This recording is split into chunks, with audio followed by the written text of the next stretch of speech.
감사하는 마음을 갖고 살면 행복해진다. 당연한 말이지만 잊고 지내게 되죠. 그런데 실제로 감사하는 마음을 가지면 우리 뇌가 변하고 삶도 달라질 수 있다는 사실이 의학적으로 증명됐습니다. 남주현 기자가 보도합니다.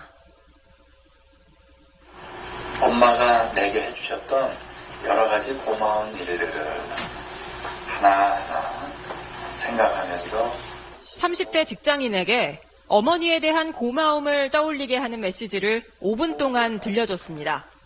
심장박동이 안정적인 파형을 그리고 표정은 편안해집니다. 엄마하고 손잡고 시장에 가서 그 초콜릿 샀던 그런 옛날 추억들도 떠오르더라고요. 그런 좀 아련한 기억들. 잠시 뒤 자책하고 원망하라는 메시지를 들려줬더니 서서히 표정이 굳어집니다. 나를 늘 화나게 하고 괴롭히는 사람들의 얼굴을 떠올려보세요. 감사하거나 반대로 원망할 때 표정만 달라지는 게 아닙니다. 국내 대학병원 연구팀이 두 가지 상반된 감정을 느꼈을 때 심박수와 뇌의 변화를 측정해 봤습니다. 감사할 때의 심박수 평균은 차츰 감소하는 반면 원망하면 스트레스를 받을 때처럼 증가합니다. 심박수가 달라지는 건 상황에 따라 우리 뇌도 계속 변하기 때문입니다. 측좌핵 등 뇌 여러 부위에 걸쳐 있는 보상회로가 즐거움을 관장하는데요. 감사하는 마음을 가지면 보상회로가 뇌의 많은 부위에 연결돼 즐거움을 더 잘 느끼게 된다는 게 기능 MRI 영상으로 확인됐습니다. 흥분되기도 하고 억제되기도 하고 하는데 그게 이제 계속 반복해서 나타날 때 변화들이 쌓여서 영구적인 효과로 나타날 수 있는 거죠. 누군가를 탓하고 원망하기보다 늘 감사하는 마음을 가지려고 애쓰면 우리 뇌가 변하고 삶도 달라진다는 얘기입니다. SBS 남주현입니다. 할렐루야. 작년 2월 3일 SBS 뉴스 한 토막을 봤습니다. 감사하면 이렇게 달라진다고 하는 것이 의학적으로, 과학적으로 증명된 내용이지요. 그래서 성경은 범사에 감사하라. 이게 하나님의 뜻이래요. 범사 속에는 실패할 때도, 몸이 아플 때도 다 포함되는 겁니다. 그냥 모든 일에 감사하라는 거예요. 옆에 사람하고 인사해요. 내 옆에 앉아줘서 감사해요. 벌써 분위기가 달라지잖아, 웃어지고. 여러분, 그런 분들이 많이 있잖아. 아이고, 어쩌다가 저런 원술덩어리 만나가지고 내가 일평생 고생하나. 이렇게 하면 벌써 삶이 패패해지는 거예요. 아이고, 나 같은 사람하고 같이 살아주니 감사하다. 이게 마음과 생각을 감사 쪽으로 바꾸면 그게 복이 될 줄로 믿습니다. 그래서 따라합시다. 하나님 감사합니다. 하나님 감사합니다. 이렇게 감사는 훈련되어져야 될 것 같아요. 늘 우리는 기본적으로 감사보다는 원망을 불평하는 데 익숙해져 있습니다. 오늘은 맥주 감사 주일인데요. 본문은 다윗의 시고 신앙 고백입니다. 저는 오늘 다윗의 신앙 고백을 가지고 다윗의 감사하는 제목으로 오늘 같이 맥주 감사주일에 은혜를 나누고자 합니다. 다윗의 감사 첫째는 영혼을 서울에서 끌어내 주신 것을 감사한다. 오늘 본문 3절에 보니까 여호와여 주께서 내 영혼을 서울에서 끌어내어 이렇게 말씀하고 있죠. 이 서울이라고 하는 것은 죽은 자가들이 묻힌 무덤 구덩이 혹은 죽은 자의 세계, 다른 말로는 음부 이렇게 표현하기도 하죠. 서울에서 끌어내 주신 것, 다윗이 지금 죽음 직전에 있는 자기를 죽음의 위기 가운데서 건져주신 것을 감사한다. 이런 고백인 것이죠. 여러분, 이런 분들이 있을 거예요. 오늘 맥주 감사 주일인데 아무리 생각해도 감사할 것이 없어요. 이렇게 표현하는 분들이 있을 거예요. 근데 여러분, 여기 앉아있는 자체가 감사해요. 살아있는 자체가 감사해요. 많은 사람들 가운데 나를 예수 믿게 하고 하나님을 아버지라고 부르게 한 자체가 감사인 줄 믿으시기 바랍니다. 역대하 20장에 보면 모압 연합군이 대군을 이끌고 이스라엘을 침공합니다. 엔겐디에 진을 치고 이스라엘을 점령할 기회를 엿보고 있는데 이때 왕은 여호사밧 왕입니다. 여호사밧 왕이 여호와의 전 앞에 나아가 통곡하며 금식하며 기도합니다. 왜냐하면 여호사밧이 자기 군대 가지고 모압 연합군을 물리칠 힘이 없다 이 말이죠. 역대하 20장 15절로 17절에 보니까 하나님이 여호사밧의 기도를 들으시고 야훼 시혜를 보냅니다. 그리고 두려워하지 말라. 이 전쟁은 너희에게 속한 것이 아니요 하나님께 속한 것이니라. 이 전쟁에 너희가 싸울 것이 없나니 여호와가 구원하는 것을 보라. 여호사밧이 하나님의 약속의 말씀을 듣고 땅에 엎드려 18절에 보니까 하나님 앞에 경배하며 감사할 때에 22절에 보니까 여호사밧이 찬양들을 조직하고 찬양하며 나아갈 때에 하나님이 복병을 일으키셔서 모압 연합군을 다 물리쳐 주시죠. 이렇게 하나님은 우리의 삶에 나라든 개인이든 직장이든 하나님의 장중 안에서 하나님이 구원하시는 은혜를 경험하는 여러분 되시기를 축복합니다.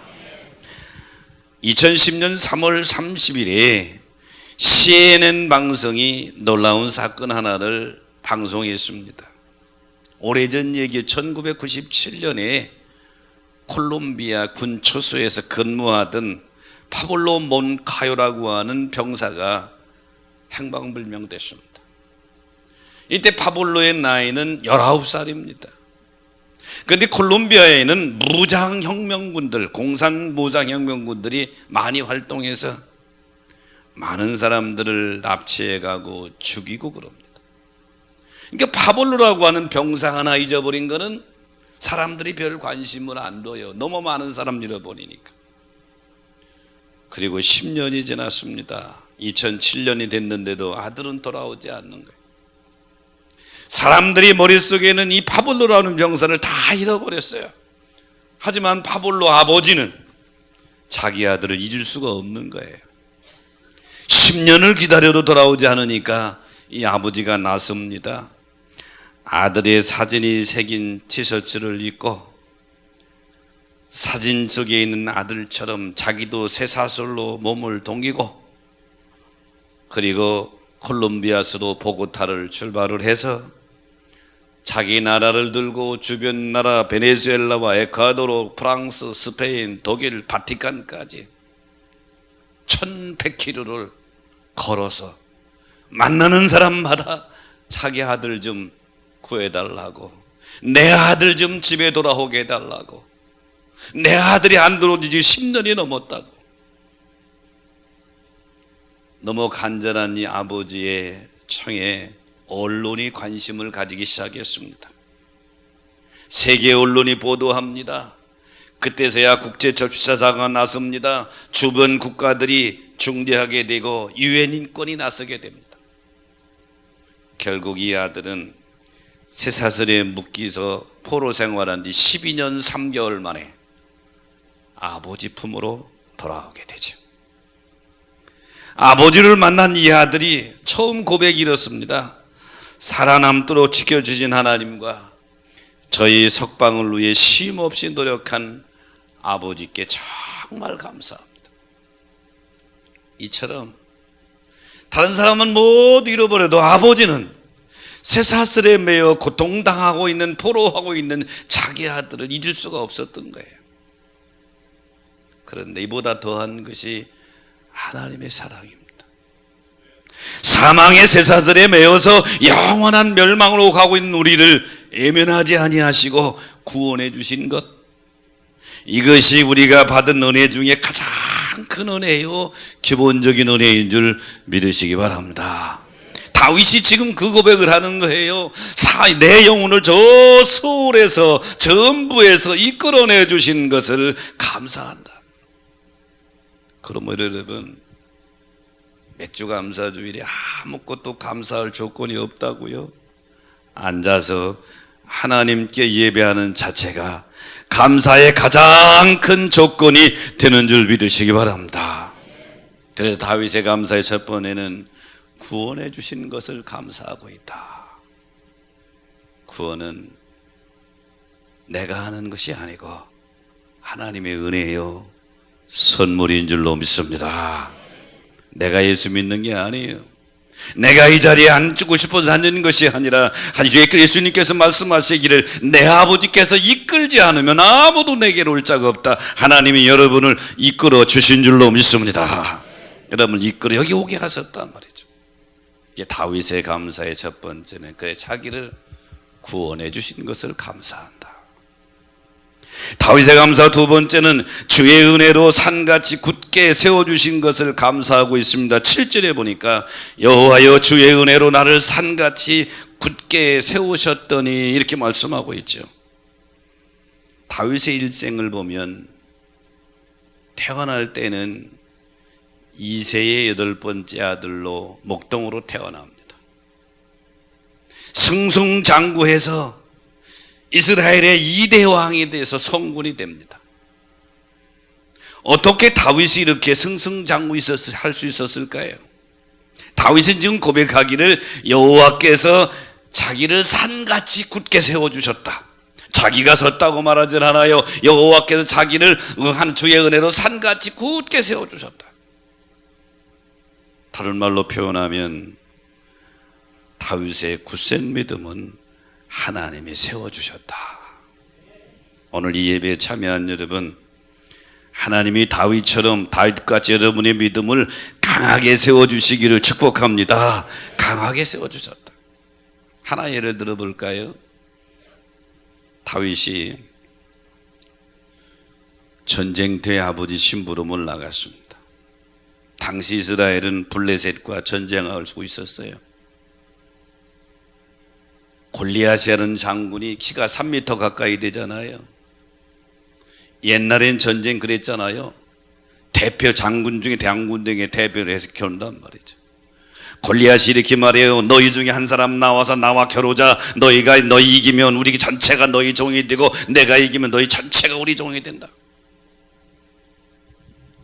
골리앗이 워낙 무시무시하니까 이스라엘에서 아무도 나가는 사람이 없어. 사울 왕이 상급을 많이 걸어도 끄떡도 안 해. 이 모습을 보고 다윗이 자원하게 되죠. 다윗은 군대 갈 나이가 아니요, 소년이에요. 심부름 간 사람이요. 그런데 다윗이 골리앗의 조롱을 받으며 나가면서 한 말이 사무엘상 17장 45절 이하에 나오는데, 골리앗에게 뭐라고 말합니까? 너는 칼과 창과 단창으로 내게 나오거니와 나는 만군의 여호와의 이름 곧 내가 모욕하는 이스라엘 군대 하나님의 이름으로 내가 내게 나간다. 어떻게 다윗이 이런 고백을 할 수 있었을까요? 다윗 자신보다도 다윗이 믿는 하나님이 다윗을 믿음을 굳게 세워 주신 줄로 믿습니다. 지금 다윗은 그 고백을 하고 있는 거예요. 주의 은혜로 산같이 나를 세워주신 것을 감사한다. 오늘 맥주감사주일에 오늘 우리가 여기까지 온 것, 믿음의 자리를 지키게 된 것, 하나님의 은혜인 줄로 믿습니다. 욥기 1장에 보면 욥은 한순간에 망합니다. 망한다고 하는 표현 오늘 우리가 이해하기 위해서 사업하다가 망한 정도가 아니에요. 몸이 병들어서 죽을 병 들은 정도가 아니에요. 하루아침에 모든 재산 다 날아갔어요. 10명의 자녀가 한순간에 다 죽었어요. 그리고 온몸은 악창으로 가득해서 너무 괴로워서 잿더미에 앉아 기와장으로 긁고 있어요. 뿐만 아니라 죽을 때까지 같이 지내자는 부인도 저주하고 떠났어요. 주변에 많은 사람들이 욥이 저주받았다고 조롱하고 있어요. 이때 욥이 고백을 들어보십시다. 욥기 1장 20절 21절에 보니까 주는 이도 여호와시요 거두는 이도 여호와시니 여호와의 이름이 찬송받으실지로다. 충분히 원망할 수 있어요. 하나님이 계십니까? 하나님이 계시면 내가 왜 이렇게 원망할 수 있는데, 절망적인 상황 속에서도 감사할 수 있었던 것은 하나님이 그의 믿음을 산같이 세워주신 줄로 믿습니다. 오늘 이 예배에 참여한 여러분, 맥주감사주일에 우리의 믿음을 다시 한번 돌아보면서 주님, 다윗처럼 나도 믿음을 산같이 세워주시옵소서. 미국의 저명한 안과 의사 중에 민화항이라는 의사가 있습니다. 10살 때 미국에 이민 온 사람인데요, 미국에 와서 신앙생활 온 가족이 하게 됩니다. 민화항의 부모는 늘 어린 민항을 붙잡고 하나님 앞에 이렇게 기도합니다. 하나님, 우리 아들 믿음을 반석같이 굳게 세워주시옵소서. 어떤 상황 속에서도, 어떤 어려운 속에서도 믿음 굳게 지키는 믿음의 사람이 되게 해주옵소서. 어려서부터 부모의 기도와 지도 속에 아름답게 믿음이 성장해 갔습니다. 그러다가 민왕이 1986년도 미국의 명문대라고 하는 하버드 의대에 입학하게 됩니다. 의대에 입학해서 교양 과목, 철학 과목의 첫 번째 교수가 들어오더니, 철학 교수가 이렇게 말합니다. 미셸 푸코, 노엄 촘스키, 슈어트 밀, 리처드 돈스킨, 당대 유명한 석학들의 이름을 쫙 줄들이 외우더니 이들의 공통점이 무엇인지 아나? 이제 입학한 신입생들이 멍하니 있으니까 답을 알려줍니다. 분야를 막론하고 세계에서 가장 뛰어난 석학들 모두는 무신론자다. 그러면서 종이 하나씩을 다 나눠줍니다. 여기다 신은 죽었다고 쓰고 사인해서 내라. 신은 죽었다고 쓰고 사인해서, 만약에 이 사인을 할 수 없거든 내 강의를 듣지 마라. 그런 사람은 철학을 공부할 자격이 없다. 강의를 들어도 내가 F학점으로 처리하겠다, 이렇게 말하는 거예요. 다 학생들이 전부 기죽은도 하고 있는데 민항이 손을 번쩍 듭니다. 교수님, 저는 크리스찬입니다. 그리고 교수님의 강의 수업을 듣고 싶습니다. 하지만 서명은 못하겠습니다. 그렇게 교수가 코웃음을 칩니다. 그래? 그러면 이 수업이 끝날 때까지 신은 죽었다고 하는 내 주장이 틀렸다고 하는 것을 증명해봐라. 웬만한 사람 같으면 에이, 저 교수 말 안 들으면 되지 교수. 그러고 날 때 이민왕은 그때부터 자기 경험과 지식을 통해서 하나님이 살아계셨다고 하는 사실을 쫙 증명해 나갑니다. 결국 교수로부터 인정을 받게 되죠. 그래서 이 일이 계기가 돼서 영화로 만들어진 것이 신은 죽지 않았다. 민왕의 얘기입니다. 신은 죽지 않았다고 하는 얘기가 영화로 만들어져서 많은 여아이들에게 감동을 주게 되죠. 사랑하는 여러분, 민왕이라고 하는 학생 어려서부터 부모의 은혜로, 하나님이 주신 은혜로 그의 믿음이 점점 세워지더니 굳게 세워주셔서 흔들리지 않았다, 그런 얘기죠. 요즘에 우리의 믿음을 흔들려고 하는 요소들이 얼마나 많은지 몰라요. 직장에서 혹은 친구들 간에 혹은 모든 인간관계 속에서 우리 믿음을 흔드는 요소들이 많이 있는데, 오늘 다윗은 두 번째 감사하는 내용은 하나님이 주의 은혜로 내 믿음을 산같이 굳게 세워주신 걸 감사한다. 여러분의 믿음이 이런 믿음 되시기를 주의 이름으로 축원합니다. 다윗의 감사 세 번째는 슬픔이 변하여 기쁨이 되게 하신 것을 감사한다. 본문 11절에 보니까 주께서 나의 슬픔이 변하여 내게 춤이 되게 하시며 나의 베옷을 벗기고 기쁨으로 띠를 띄우셨나이다. 이렇게 말씀하고 있죠. 여기서 나의 슬픔이라고 하는 원문은 머리를 쥐어 뜯으며 가슴을 치며 통곡한다고 하는 의미를 가진 사파트라고 하는 말에서 유래된 것인데, 유대인들에게 최고로 아주 극도의 고통을 표현할 때 사용하는 단어입니다. 그러니까 지금 다윗이 자기가 지금 극도의 공포, 본문은 우리가 잘 아는 다윗이 인구조사, 병적조사를 한 것이 계기가 돼서 하나님의 징계를 받는 내용의 배경을 가지고 있습니다. 자기 때문에 온 나라에 온역이 와서 순간에 7만 명이 죽습니다. 연병으로. 다윗이 얼마나 괴롭겠어요. 하지만 오늘 한 타작마당에 갓선지자의 권고로 가서 예배드렸을 때에 그 연병이 싹 그치게 걷어지게 되죠. 절망적인 슬픔이 변하여 기쁨으로 바뀌어지게 됩니다. 사랑하는 여러분, 하나님을 사랑하는 자들에게는 합력하여 선을 이루게 될 줄로 믿습니다. 다니엘이 사자굴의 위기 앞에 서게 됩니다. 다니엘서 6장에 보면 다니엘을 모함하는 자들이 다른 신에게 기도하는 자는 사자굴에 넣는다고 한 법을 만들게 되죠.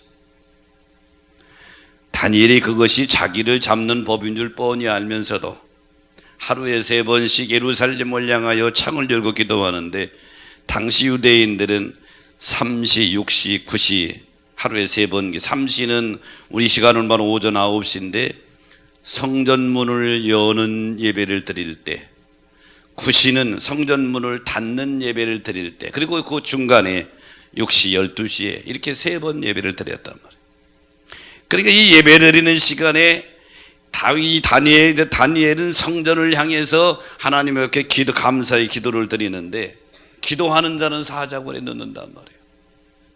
6장 10절에 보니까 다니엘이 이것을 알고도 여전히 하나님께 무릎을 꿇고 감사하였더라. 창문도 안 닫았어요. 열고대 하던 그대로. 결국 사자굴에 던져져서 죽을 운명에 처해질 거 던져졌지요. 다리오 왕이 그 다음날 다니엘아, 내가 섬긴 하나님이 너를 건져주셨느냐? 다니엘서 6장 22절에 보니까 나의 하나님 이미 그의 천사를 보내서 사자를 봉하셨으므로, 다리오 왕이 다니엘을 모함한 사람들을 24절에 보니까 전부 가족과 함께 사자굴에 집어넣고 전국에 조서를 내리지요. 26절 27절에 보니까 그 하나님 살아계신 하나님이다, 그 하나님 앞에 두렵고 떨며 지내라. 그리고 28절에 보니까 다니엘은 다리오 왕 시대와 바사 사람 고레스 시대에 형통하였더라. 사자굴이 죽음의 위기지만 다니엘을 죽인 것이 아니라 다니엘이 더 높아지고 출세하고 하나님 영광 드러내는, 합력하여 선을 이루는 역사를 이루게 된 줄로 믿습니다. 그러므로 사랑하는 여러분, 우리가 삶을 살아갈 때에 크고 작은 많은 일을 만날 수 있습니다. 하지만 하나님을 사랑하는 자에게는 슬픔이 변하여 기쁨이 되고 합력하여 선을 이루게 될 줄로 믿습니다. 제가 지난 주간은 예배 못 썼죠. 우리 딸이 결혼하게 됐는데 사위 녀석이 미국 사람이에요. 그래서 미국에서 결혼 한 번 하고 나도 질 수 없으니까 한국에서 또 하고, 그러는데 그쪽에 이제 아들이라고 자기들이 먼저 한대요. 그래서 미국 갔어요. 열흘 동안 갔다 왔는데 가면서 두 가지 큰 기적을 경험했습니다. 미국 갈 준비를 다 했어요. 미국 이비자도 했고 다 준비를 됐고요. 티켓팅 했고요. 근데 마음이 편치를 않아요. 무언가가 있긴 있는데 알 수 없는 거예요. 마음이 편치를 않아요. 뭐지? 여러분, 우리가 내 신앙을 점검하는 방법 중에 하나가 마음의 평화입니다. 마음의 평화가 깨지면 뭔가 문제가 있는 거예요. 뭔가 문제가 있는 거예요. 마음이 부담스럽단 말이에요. 가다가 비행기가 떨어지려고 그러나 이런 생각도 들고 이런 생각이 들지요. 근데 내일이면 출발하는데 오늘 저녁 10시쯤 됐는데 우리 딸이 문자가 왔어요. 아빠 오빠한테 비행기 좌석 좀 체크하라고 그래요. 오래 올 테니까 편한 자리라. 그래서 자고 있는 아들을 깨웠어요. 같이. 좌석 좀 체크하라. 좌석을 체크하는데요, 좌석 배정이 안 되는 거예요. 그러면서 계속해서 캐나다 비자를 확인하세요. 캐나다 비자를 확인하세요. 이게 휴스턴까지 직접 날아가는 비행기가 없어서 캐나다 토론토를 거쳐서 가는 걸 것 같거든. 경유주의 비자가 필요한지는 난 생각도 못했어요. 캐나다 땅 들어가는 게 아니거든. 그 경유에서 미국 가는 건데. 다시 확인해 보니까 경유에도 비자가 필요하다는 거예요. 부랴부랴 그 시간에 다시 이제 10시가 넘어서 비자 신청을 했는데 거기 안내문이 뜨기를 보통은 1시간 정도면 비자가 나오는데 늦으면 72시간이 걸릴 수도 있습니다. 이렇게 나오는 거예요. 72시간 걸리면 못 가잖아요. 주여. 그리고 기도하고 있는 다행히 1시간 이내로 나왔어요. 이게 첫 번째 기적이요. 못 갈 뻔에다 갔어요. 두 번째는 딸네 도착했는데 우리 딸이 그래요. 아빠 아무 일도 하지 말고 가장 큰 일 하나만 하래요. 뭐냐? 일하지 말라는 건 뭐고 또 큰 일 하라는 건 뭐냐 그랬더니 날씨를 위해서 기도하는 일만 해달래. 날씨를 위해서. 왜냐하면 이 녀석이 결혼식장에서 결혼을 하는 게 아니고 야외 결혼을 준비해 놨더라고.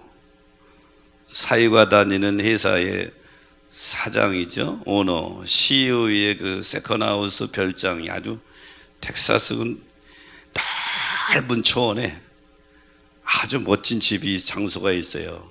거기다가 해놓은 거예요. 알았다. 기도하는 게 내 전문이니 뭐 기도하자. 그래서 난 늘 날씨를 위해서 기도. 하나님, 그냥 보편적인 기도를 했지. 하나님, 우리 딸 결혼하는데 여기까지 인도해 주신 거 감사하고 날씨도 좋게 해주세요. 딱 결혼하는 날 토요일 오후 6시 반에 했는데요, 아침이 되니까 해가 쫙, 야, 하나님이 기도 응답하셨구나. 그리고 이제 온 식구들이 다 가족들이 좋아해서 오늘 날씨 좋겠다. 웬걸 오후가 되니까요, 흐려지기 시작하는데 5시쯤 되니까 구름이 새까맣게 몰려와요. 그러니까 걱정스럽기 시작하는 거예요. 이제 야, 이게 결혼식 못 하겠구나. 그런데 6시가 되니까 비가 한두 방울씩 떠들기 시작하는데 이미 저쪽에 소나기 몰려오는 거 보이잖아요. 소나기가 확 몰려오는 거예요. 우리 은혜 이모부가 아직 도착 안 했는데 내비상으로 3km 밖에 있는데 거기는 소나기가 엄청나게 온다는 거예요. 큰일 났어요. 다들 걱정하고 있는데 제가 할 수 있는 건 기도밖에 없어요. 난 그런 기도는 지금까지 40년 목회하면서 처음 해봤어요. 소리낸 기도가 아니에요. 눈 감고 한 기도가 아니에요. 다른 사람들이 있으니까 눈을 뜨고 마음만 주를 향해서 하나님, 저 구름 좀 저쪽으로 밀어주시는데 이렇게 했어요. 엘리야의 기도를 들으시고 하늘문을 닫으신 하나님, 엘리야의 기도를 들으시고 하늘문을 여신 하나님, 그 하나님이 저 구름 좀 1시간만 저쪽으로 밀어달라고, 예식하는 시간만 좀 했으면 좋겠어요. 그런데 구름이 오다가 와야 되는데 안 와요. 사람이 그런 기도하면서도 하나님한테 죄송한 거예요. 너무 이기적인 기도하는 것 같아서 너무 죄송한 거예요.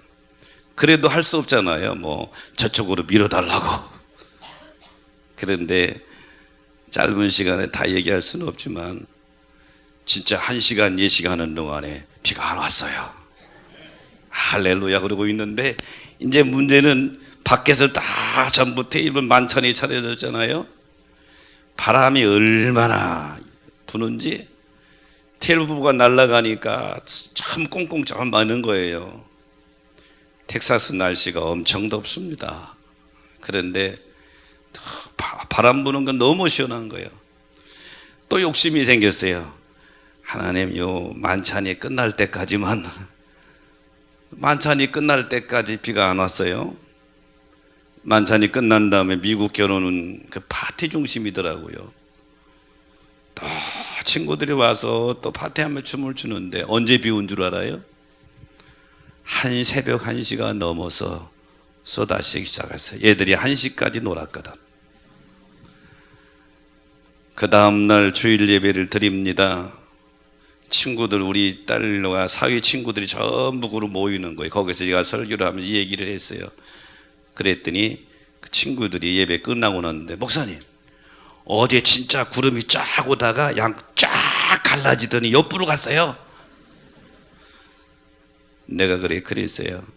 하나님은 지금도 살아계셔서 홍해만 가르는 것이 아니라 구름도 가르시더라.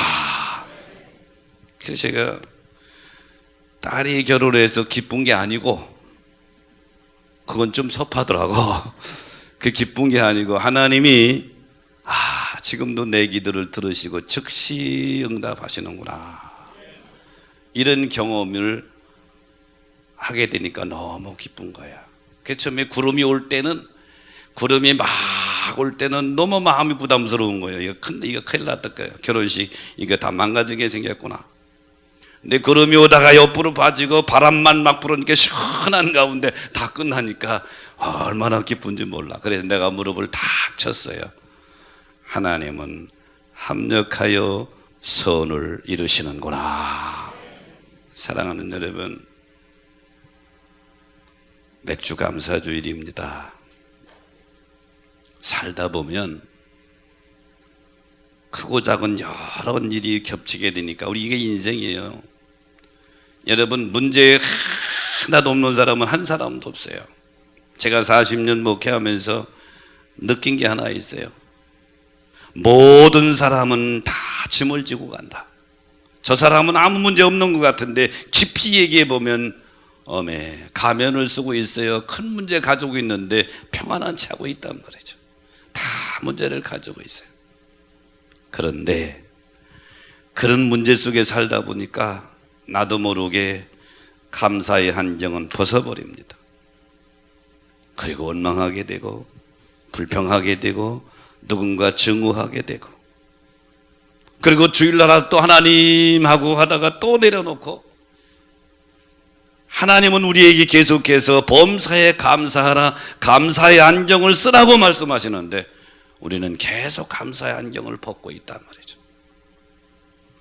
맥주 감사주일에 벗어났던 감사의 안정을 다시 들어 쓰십시다. 그리고 감사의 눈으로 세상을 보시기를 축원합니다. 아이고, 어쩌다가 저런 원수 덩어리 만나서 내가 고생하는지 이렇게 생각하지 말고, 나 함께 살아주니 얼마나 감사한가 하고 감사의 안경으로 보면 그게 행복인 줄 믿으시기 바랍니다. 그래서 성경은 그렇게 말하죠. 잠언 4장 23절에 무릇 지킬 만한 것보다 내 마음을 지키라. 세상에 지킬 게 많이 있어요. 하지만 가장 중요한 것은 내 마음을 지키라. 생명의 근원이 이에서 나면이라. 살고 죽는 게 마음에서 나오는데 감사하는 마음, 감사하는 안경. 다윗이 오늘 시편 30편에서 감사하고 있지만 다윗의 일생을 보세요. 15살쯤 돼서 사무엘 선지자로부터 이스라엘의 왕으로 기름 부음을 받았지만 실제 왕이 되기는 30살에 헤브론에서 왕이 된 그 기간 동안 수없이 도망다니는 삶을 살아갑니다. 사울 왕이 죽이려고 군대를 동원하죠. 제대로 잠이나 잘 수 있었겠어요? 그런 다윗이 자기 인생을 되돌아보면서 감사하고 있는 것이죠. 오늘도 하나님은 감사하는 자를 들어서 쓰시는 줄로 믿습니다. 감사하는 자를 들어서 축복하시는 줄 믿으시기 바랍니다.